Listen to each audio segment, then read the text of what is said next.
여러분 안녕하십니까? 인국서가의 닥터 데이비드 청입니다. 그동안 참 이 코로나 때문에 지금 벌써 10개월 가까이 이렇게 고생을 하고 있는데 지금 최근에 또 이렇게 통계가 많이 반전되었습니다. 신규 확진자 수가 하루에 8만 명, 9만 명 또는 10만 명씩 이렇게 올라가는 때가 지금 다시 또 이렇게 올라가고 미국 총 확진자 수는 지금 거의 1,000만 명에 돌파하고 있어요. 930만 명 이상이 되었습니다.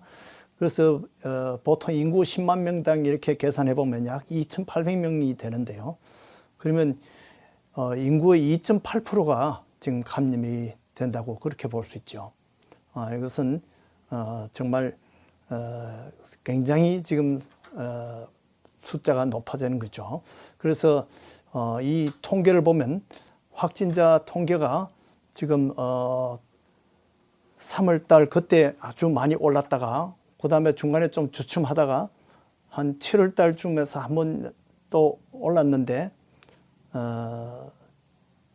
최근 10월 말부터 이제 11월 되면서 아주 그래프가 아주 가파르게 이렇게 올라가고 있어요. 그래서 이것은 확진자 수가 아주 많이 지금 늘어나니까 이것이 지금 2차 파동이 아니겠는가 지금 그런 생각이 듭니다. 그런데 조금 놀라운 사실이 있습니다. 거기에 비해서 지금 사실은 사망자 숫자는 올 3월달 그때는 굉장히 많이 사망자가 많았어요. 그런데 7월달에 조금 올라갈 때도 사망자 수는 별로 늘지 않고 오히려 줄어들었습니다. 3월달에 비해서 줄어들었고 또 이렇게 10월달, 11월달 되면서 또 이렇게 확진자가 많아졌는데 그러나 거기에 비해서 사망자는 늘지 않고 오히려 약간 이렇게 완만한 이 하향 곡선을 그리고 있다는 겁니다. 그래서 지금 현재 누적 사망자가 23만 명이지요. 근데 새로운 사망자는 약 지금 510명 정도 그렇게 밖에 되지 않습니다. 3월 중순에 그때는 보면 뭐 수천 명씩 사망하던 그런 데 비하면 지금은 아주 온순해진 것 같아요. 그래서 이 사망률이 이렇게 왜 하향 곡선을 그리는가? 이 코로나19가 더 약해졌는지 아니면 우리 사람들이 더 강해졌는지 어떻게 생각하세요? 아니면 의료계가 지금 더 이 코로나에 대해서 이제 더 정체를 알고 치료법을 지금 많이 개발해서 옛날에 비해서 사망률이 더 줄어드는지 이렇게 우리가 상상을 해볼 수 있습니다. 그런데 이 코로나가 이제 그동안 지내온 것을 우리 보면서 우리가 깨달을 수 있는 것이 이 사실 코로나가 인종차별을 많이 한다. 그렇게 해서 지금 Black Lives Matter 그래가지고 BLM 운동이 지금 거세게 운동을 일으키고 있습니다. 그렇게 해서 그것 때문에 많은 도시에 폭동이 일어나고 그렇게 했죠. 그래서 인종별로 제가 한번 비교를 해봤습니다. 그렇게 해보니까 아시아 인구가 전체 인구의 보통 한 인구는 5% 정도 되는데요. 확진자 비율은 약 3.1% 정도 됩니다. 그러니까 확진자는 인구 비해서 확진자가 적다는 이야기죠. 그만큼 아시아인들이 많이 조심을 한다는 이야기입니다. 그런데 사망률은 약 4.6%입니다. 그러니까 이 확진된 그 케이스에 비해서 사망률이 약 148%. 그러니까 상당히 확진되는 비율에 비해서는 사망률이 많다고 그렇게 볼 수 있습니다. 그러니까 블랙 라이브스 매터 그래서 흑인들이 천대를 받고 있다 그렇게 하는데 사실은 이것을 보면 아시아인들이 더 큰 피해를 받고 있다고 그렇게 볼 수 있어요. 사실 히스파닉을 이렇게 한번 보면요. 히스파닉은 전체 인구의 약 16% 인구입니다. 근데 확진자는 27%예요. 그러니까 인구에 비해서 확진자가 많이 됩니다. 그만큼 히스패닉 사람들이 조심을 덜 한다는 이야기죠. 그런데 사망률은 16%입니다. 그러니까 인구 비율과 비슷합니다. 그러니까 히스패닉은 이 확진자 비율에 비하면 사망률이 약 59%밖에 안 돼요. 그러니까 상당히 히스패닉이 잘 강하게 살아남는다는 이야기입니다. 확진은 많이 되지만은 그러나 사망률은 59%밖에 안 되니까 가장 강인한 그런 민족이라고 볼 수 있습니다. 그래서 흑인들 한번 보겠습니다. 과연 흑인은 전체 인구의 약 12% 정도 되는데요. 확진자가 약 16%입니다. 그만큼 인구에 비해서 조금 높은 편이죠. 그런데 사망률은 약 20%에 속합니다. 20%면 인구 비율이 12%인데 거기에 비해서 사망률이 높긴 높아요. 또 확진자 비율에 비해서 16.3%에서 20%니까 약 122%가 사망하는 거죠. 그렇다면 아시아인들에 비하면 상당히 양호한 편입니다. 아시아인들은 148%니까 그러니까 흑인들은 122%고 그러면 이제 이 사람들이 비교하는 것은 백인일 겁니다. 그래서 백인을 비교해봤는데 백인은 인구 분포가 약 64%에 해당됩니다. 그런데 확진자는 47.6%. 그만큼 백인들은 이 조심도 하고 환경이 더 좋으니까 확진이 덜 되는 것 같아요. 그런데 사망률은 54.4%. 그러니까 인구 수에 비해서도 적고 확진자 수의 47%에 비해도 54.4%면 적습니다. 그러나 전체적으로 보면 54.4% 절반 이상이 백인이 죽고 있다는 겁니다. 그러니까 백인도 약 114%가 죽고 있으니까 아시아인들보다는 훨씬 더 상황이 좋은 거죠. 그러나 히스패닉보다는 더 희생을 많이 당한다고 볼 수 있습니다. 이렇게 보면 인종별로 조금 차이가 있어서 이렇게 조금 면역성이 더 나은 민족이 있을 수는 있어요. 그러나 백인이 역시 가장 많이 죽는 걸 이런 걸 보면 역시 우리가 그렇게 병원에서 인종차별로 치료를 한다든지 그렇게 하는 일은 없다는 겁니다. 그 다음에 우리 피해를 나이하고 상당히 관계가 있는데요. 나이에 따라서 피해를 한번 보겠습니다. 다음 보면 4세 이하야. 그러니까 학교 가기 전에 4세 이하의 인구가 약 5.9%입니다. 근데 확진자는 약 1.7%밖에 안 돼요. 그 사망률은 0.1%밖에 안 됩니다. 그러니까 4세 이하는 많이 걸리지도 않고 사망도 잘 하지 않는다는 거죠. 비교적 안전하다는 겁니다.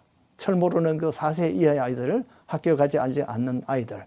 자, 그 다음에 5세부터 17세까지는 지금 유치원부터 이제 고등학교 3학년까지 그 아이들이 어느 정도든지 한번 보겠습니다. 인구 분포로 보면 17.2%입니다. 근데 확진자가 7.4%예요.